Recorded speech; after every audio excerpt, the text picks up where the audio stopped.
MIM के प्रदेश अध्यक्ष शौकत अली जी इस वक्त हमारे साथ मौजूद हैं। जाने लेते हैं शौकत जी, 2024 का जो चुनाव हम नज़दीक है, इसमें आपकी क्या तैयारियां हैं?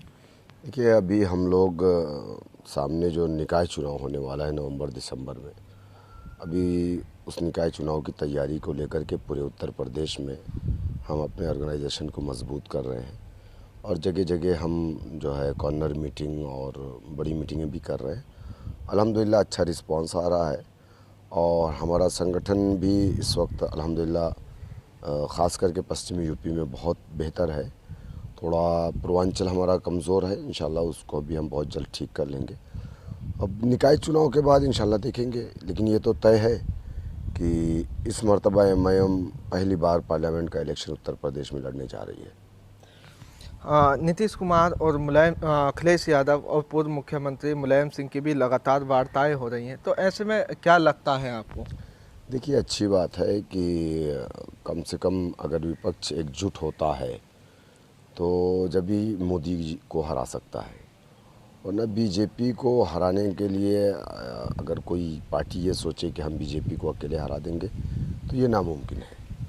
और देश के लिए बेहतर होता और इस देश के अल्पसंख्यक माइनॉरिटी के लिए बेहतर होता कि इस देश के अंदर मिली-जुली सरकार बने, क्योंकि जो पूर्ण बहुमत की सरकार बनती है देश के अंदर, वो तानाशाही सरकार होती है, तानाशाह होती है। जैसा कि आप देख रहे हैं कि उत्तर प्रदेश के अंदर, अरे हिंदुस्तान में मोदी जी प्राइम मिनिस्टर हैं, उत्तर प्रदेश के अंदर पूर्ण बहुमत की सरकार योगी जी की आप देख रहे हैं कि किस तरीके से नाइंसाफ़ियाँ उत्तर प्रदेश के अंदर हो रही है एक मखसूस तबके के साथ।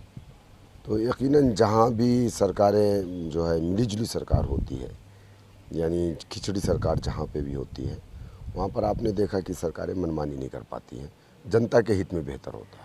तो आप गठबंधन के साथ जाना पसंद करेंगे? ये तो हमारा राष्ट्रीय नेतृत्व तय करेगा कि हम किसके साथ जाएंगे, किसके साथ नहीं जाएंगे। ये तो हमारे राष्ट्रीय अध्यक्ष जी फैसला करेंगे। मदरसे के सर्वे को लेकर लगातार विपक्ष जो है मुद्दा बना रहा है, इसको लेकर क्या कहेंगे?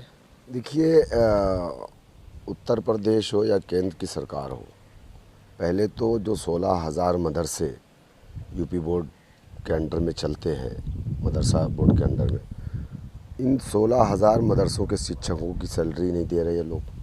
लगभग 4.5-5 साल की तनख्वाह बाकी है, पहले इनको वो देना चाहिए।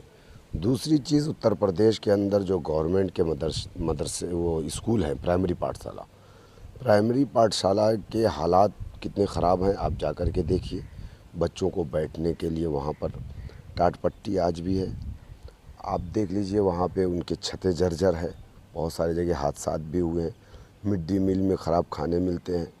तो पहले गवर्नमेंट को उस पर ध्यान देना चाहिए। और अगर सर्वे की बात जहाँ तक आती है तो मुझे लगता है कि इनको आश्रम का भी सर्वे करवाना चाहिए। जो शिशु मंदिर, सरस्वती शिशु मंदिर चल रहे हैं आरएसएस के, वो भी रजिस्टर्ड नहीं है, उसका भी सर्वे होना चाहिए। जो वेद की पाठशालाएं चल रही है पूरे हिंदुस्तान में 100 से ज़्यादा, उनका भी सर्वे होना चाहिए। तो सरकार मुसलमानों को टारगेट कर रही है, ये मुस्लिम विरोधी सरकार है और मुसलमानों से अपनी दुश्मनी निकाल रही है बीजेपी सरकार। जिस तरीके से कांग्रेस पार्टी की भारत जोड़ो एक यात्रा निकल रही है, तो इसको लेकर क्या कहेंगे? देखिए, कांग्रेस में कोई दम बचा नहीं है। कांग्रेस पार्टी डूब चुकी है, वो एक डूबता हुआ जहाज़ है। और अभी ये भारत जोड़ रहे हैं, उधर गोवा में इनके विधायक टूट रहे हैं। तो पहले तो ये अपनी पार्टी को बचा ले, पहले अपनी पार्टी के लोगों को जोड़ लें। इनके सीनियर लीडर पार्टी छोड़ करके चले गए, गुलाम नबी आज़ाद वगैरह पार्टी छोड़ करके चले गए, तो मनीष तिवारी वगैरह कहीं दिख नहीं रहे हैं, खुद अपनी लीडरशिप पे सवाल खड़ा कर रहे हैं। कांग्रेस के पास तो आज लगभग 3 सालों से कोई अस्थायी राष्ट्रीय अध्यक्ष ही नहीं है। तो सबसे पहले वो अपनी पार्टी को जोड़ ले। भारत तो इंशाल्लाह जुड़ा है और जुड़ा रहेगा। अच्छा, विपक्ष के पास प्रधानमंत्री का चेहरा, देखिए, अब ये तो आप देश की बात कर रहे हैं, उस पर तो मैं कुछ नहीं कह सकता। हाँ, यकीनन मैं एक बात ये ज़रूर कहूँगा कि अगर मिली-जुली सरकार बनेगी तो वो जनता के हित में होगी। लखीमपुर में 2 नाबालिग बच्चियों को फांसी के फंदे पर जो है लटकाने का बाद उनकी हत्या की गई है दुष्कर्म के बाद, इसको लेकर क्या कहेंगे? देखिए, मैं उसकी निंदा करता हूं और कड़े शब्दों में करता हूं। यकीनन इस देश के अंदर, इस प्रदेश के अंदर इस तरीके की घटनाएं नहीं होनी चाहिए। ये तो उत्तर प्रदेश सरकार की जिम्मेदारी है, वो इस जिम्मेदारी को ले कि हाँ, यकीनन वो लॉ एंड ऑर्डर में पूरी तरीके से फेल है। और जिन लोगों ने ऐसा किया है, हम बिल्कुल उसके सपोर्ट में नहीं हैं, हम पीड़ित परिवार के साथ हैं। और हम ये मांग करते हैं यूपी गवर्नमेंट से कि इस सारे मुकदमे को फास्ट ट्रैक कोर्ट में चलाया जाए और बलात्कारियों को जेल के अंदर नहीं, रात के अंधेरे में नहीं, बल्कि दिन के उजाले में सड़कों पर इनको फांसी दी जाए, ताकि आने वाली नस्लें उस चीज़ को देखें, ताकि फिर दोबारा उस तरीके की घटनाएं ना हो। नगर निकाय चुनाव होने वाला, इसमें कितनी सीटें आप मान रहे हैं?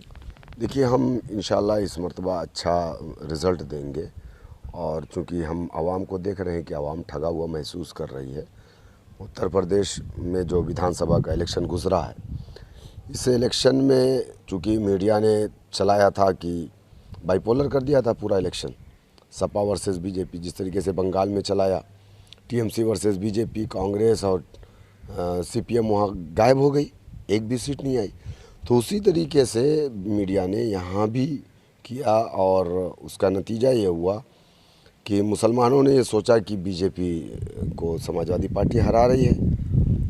मुसलमानों ने अपनी पूरी ताकत लगा दी, 90% वोट मुसलमानों ने दिया समाजवादी पार्टी को। लेकिन आज मैं जहाँ जहाँ जा रहा हूँ, जिस इलाके में जा रहा हूँ, जिस गांव में जा रहा हूँ, वहाँ लोग यही कह रहे हैं कि हमसे भूल हो गई, हमसे गलती हो गई, हम नहीं समझ पाए। तो मुसलमान ठगा हुआ महसूस कर रहा है और ये लोग मुस्लिम इशू पे खामोश भी बैठे हुए हैं। 2022 के विधानसभा चुनाव में विपक्ष के पास किसान आंदोलन एक बड़ा मुद्दा था। अब ऐसे में भूपेंद्र चौधरी मुरादाबाद के ही हैं, प्रदेश अध्यक्ष बना दिए गए हैं, इससे कितना असर पड़ने वाला? देखिए, ये तो आपको मानना पड़ेगा कि बीजेपी उत्तर प्रदेश में बहुत ही स्ट्रांग पोजीशन में है।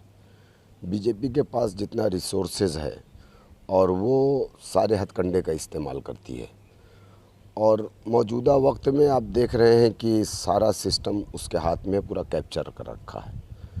तो यकीनन बीजेपी को हराना उत्तर प्रदेश में लोकसभा के इलेक्शन में काफ़ी टफ है, लेकिन कोशिश ज़रूरी है।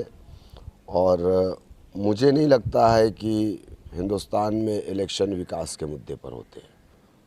मैं देख रहा हूँ कि 2019 में जो इलेक्शन हुआ वो विकास के मुद्दे पे नहीं लड़ा बीजेपी ने, जबकि उन्होंने वादा किया था कि हम नौकरियां देंगे, 15-15 लाख रुपए सारे लोगों के खाते में आएंगे। लेकिन इस तरीके कोई इशू इलेक्शन में रहे नहीं। पूरी तरीके से हिंदुत्व के मुद्दे पे बीजेपी ने चुनाव लड़ा और देश के अंदर जो है बांट करके और पूरी तरीके से यहाँ की सत्ता पे काबिज हुई। लेकिन नौजवान धीरे धीरे इस चीज़ को महसूस कर रहा है। आज नहीं तो कल जिस तरीके से कांग्रेस का खात्मा हुआ, उसी तरीके से बीजेपी का भी खात्मा होगा। तो ये तो बात करने के लिए हमारे साथ एमआईएम के प्रदेश अध्यक्ष शौकत अली जी, जिन्होंने लखीमपुर में हुई घटना के आरोपियों को फांसी की मांग भी की है और अपने जो 2024 को लेकर जो भी मुद्दे हैं वो एबीपी गंगा के सामने रखे हैं। अफसर अली, एबीपी गंगा, अमरोहा।